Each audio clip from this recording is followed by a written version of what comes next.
Hi అండి, welcome to Mahalakshmi blogs. ఇంకా ఈరోజైతే థర్డ్ డే అన్నపూర్ణాదేవి అండి. ఇంకా నేనైతే కొబ్బరి అన్నం ప్రసాదం అయితే చేస్తున్నాను. ఇలా బియ్యం అయితే కడుక్కోవాలి, దాంట్లో తగినంత సాల్ట్ వేసుకోవాలి. నేనైతే ఒక 2 స్పూన్స్ సాల్ట్ వేసి అయితే అన్నం వండుతున్నాను. ఇంకా పక్కన మాత్రము కొబ్బరి అదైతే వేయించుకోవడానికి అయితే నెయ్యి వేస్తున్నానండి. ఒక 1 స్పూన్ అంత నెయ్యి వేసుకోవాలి. ఇలా నెయ్యి వేసుకొని కొబ్బరి తురుముకోవాలండి. తురిమిన కొబ్బరి వేసుకోవాలి, పచ్చి కొబ్బరిని తురుముకోవాలి. ఇలా తురిమిన కొబ్బరి నెయ్యిలో వేసుకొని వేయించుకోవాలి. కొంచెం వేగేంత వరకు అయితే వేయించుకోవాలి.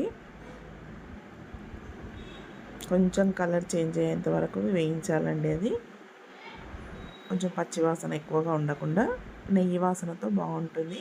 ఇలా నెయ్యిలో వేయించుకోవాలి. వేయించుకొని పక్కన పెట్టుకోవాలి. ఒక ప్లేట్లో తీసుకొని అదే కడాయిలో మళ్ళీ ఒక 2 స్పూన్స్ ఆయిల్ వేసుకోవాలి. ఇలా వేయించుకోవాలండి. అదే కడాయిలో ఒక 2 స్పూన్స్ ఆయిల్ వేసుకోవాలి. ఒక 1 స్పూన్ నెయ్యి వేసుకోవాలి. ఇలా అది వేడెక్కిన తర్వాతనైతే మనం పల్లీలు అవన్నీ తీసుకోవాలండి. పోపు దినుసులన్నీ వేసుకోవాలి. పల్లీలు, మినపప్పు, శనగపప్పు వేసి వేయించుకోవాలి. ఇంకా నాకు పక్కన అన్నం కూడా రెడీ అయిపోతుంది. అంతవరకు అది వేయించుకుందాం అనేసి అయితే వేయించుతున్నాను. ఇంకా దాంట్లో జీలకర్ర, ఆవాలు, ఒక 2 ఎండుమిర్చి కూడా వేసుకోవాలి. ఇలా వేసుకొని ఒకసారి కలుపుకోవాలి. ఇంకా అన్నం అయితే అయిపోయిందండి. ఇంకా దాంట్లో పచ్చిమిర్చి కూడా వేస్తున్నాను. పచ్చిమిర్చి వేసిన తర్వాత కరివేపాకు కూడా వేసుకోవాలి. ఒక 2-3 రెమ్మల కరివేపాకు వేసుకోవాలి. వేసుకొని వేగనివ్వాలి. ఇలా వేగాలండి.